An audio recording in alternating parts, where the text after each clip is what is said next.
leta y'u Rwanda ibicije kuri minisitiri w'ububanyi n'amahanga ambasaderi Olivier Jean Patrick Nduhungire yashimangiye ko ingabo z'u Rwanda zidashobora gukomeza urugamba rwo kurwanya iterabwoba mu ntara ya Cabo Delgado muri Mozambique mu gihe inkunga y'umuryango w'ubumwe bw'ibihugu by'Uburayi yahagarikwa ndetse zigakomeza kujujutwa n'umuryango mpuzamahanga.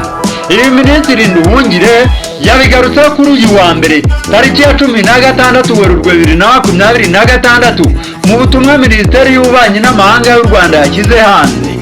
Ubutumwa bw'ingabo z'u Rwanda i Cabo Delgado bukomeje kugarukwaho nyuma y'uko ikinyamakuru Bloomberg gitangaje ko gifite amakuru yizewe neza ko inkunga ya miliyari 20 z'amayero yatangwaga n'umuryango w'ubumwe bw'ibihugu by'Uburayi muri ubu butumwa izarangira muri Gicurasi 2026 kandi ko nta gahunda uyu muryango ufite yo kongera kuyitanga.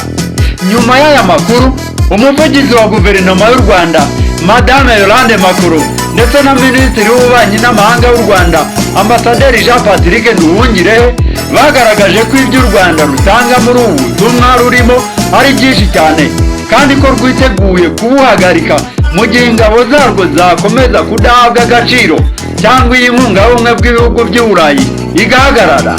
Mu butumwa minisiteri y'ububanyi n'amahanga yashyize hanze kuri uyu wa mbere, minisitiri Olivier Jean Patrick Nduhungire yatangaje ko u Rwanda rutarafata icyemezo simusiga cyo guhagarika ubu butumwa, ashimangira ko icyakozwe ari ukwibutsa. Ati nta nubwo ari icyemezo twafashe ahubwo ni ihame twashatse kwibutsa kuko muri Nyakanga muri 2021 ingabo z'u Rwanda zoherejwe muri Mozambique ku butumwa bwa guverinoma y'icyo gihugu cy'inshuti zoherezwa mu karere ka Cabo Delgado mu majyaruguru kurwanya umutwe w'iterabwoba wa Ansar al-Sunna ugira itupana na Islamic State. Yakomeje avuga ko mu gihe ingabo z'u Rwanda zimaze Cabo Delgado zagaruye ituze, abaturage basubukura imirimo yabo ndetse n'ishoramari ryongera gukorwa.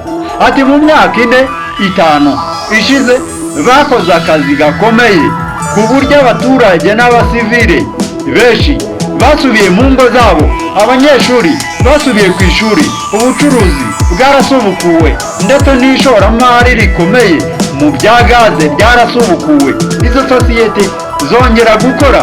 Ibyo byose rero byakozwe n'ingabo z'u Rwanda ku bufatanye n'ingabo za Mozambique kandi no ku nkunga y'umuryango w'ubumwe bw'ibihugu by'Uburayi.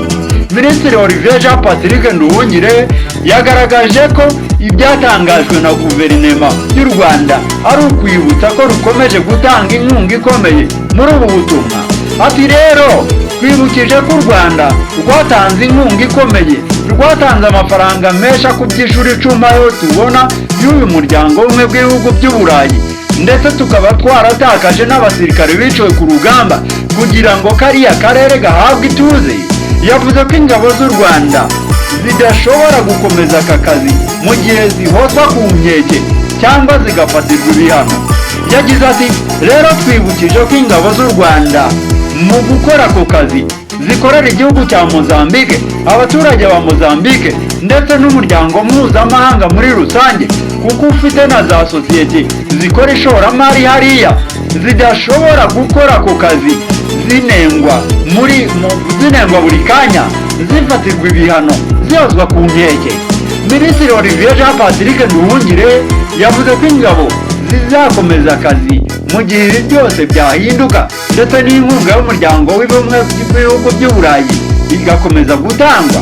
Bitaba ibyo uyu muryango ugashaka ikindi gihugu cyangwa ingabo zikomeza ubu butumwa. Ati ibyo ntabwo bishobora gukomeza, niyo mpamvu twibukije ko u Rwanda ruzakomeza akazi karwo rwasabye inkunga ruhabwa nikomeza gutangwa, ariko iyo nkunga nihagarikwa birumvikana ko twe tuzava muri icyo gihugu, hanyuma ibyo bihugu bashaka izindi ngabo cyangwa ikindi gihugu gikora ako kazi. Ambasaderi Olivier Jean Patrick Nduhungire yakomeje avuga ko ingabo z'u Rwanda zagiye muri Cabo Delgado muri Nyakanga 2021 hashingiwe ku busabe bwa leta ya Mozambique yifuje ko zayifasha kurwanya ibikorwa by'iterabwoba byari byarahungabanyije bikomeye iyi ntara kuva mu 2017. kuva icyo gihe hamaze kujyaho ibyiciro bitandukanye. ku wa 13 Werurwe 2026 ubuyobozi bw'ingabo z'u Rwanda bwatangaje ko buri mu myiteguro yo gusimbuza abasirikare n'abapolisi bamaze umwaka urenga muri ubu butumwa bwo kurwanya iterabwoba mu ntara ya Cabo Delgado muri Mozambique. Ibi rero byose bikomeje guhuruza imbaga ku mbuga nkoranyambaga, bikomeje gutera ubwoba bukomeye cyane ubwo muri kiriya gihugu cya Mozambique n'ubundi hakivugwa ibyewe bikomeye cyane, kandi ibi ngibi byose bikaba byahangarwa byaneshwaga n'ingabo z'u Rwanda zagiye gutabara kiriya gihugu kiri mu kaga. Ibi kandi nibije ubutumwa buje nyuma y'uko Leta Zunze Ubumwe za Amerika zivuze ko zafatiye ibihano bikomeye cyane abasirikare bakuru mu gihugu cy'u Rwanda. Ibi ngibi ubu butumwa bukomeje kuza bukurikira ubundi bwari bwaratambutse mu minsi ishize, aho byavugwaga yuko bamwe mu basirikare bakuru b'u Rwanda bafatiye ibihano bikomeye cyane byo kuba bafatirwa imitungo iri mu mahanga.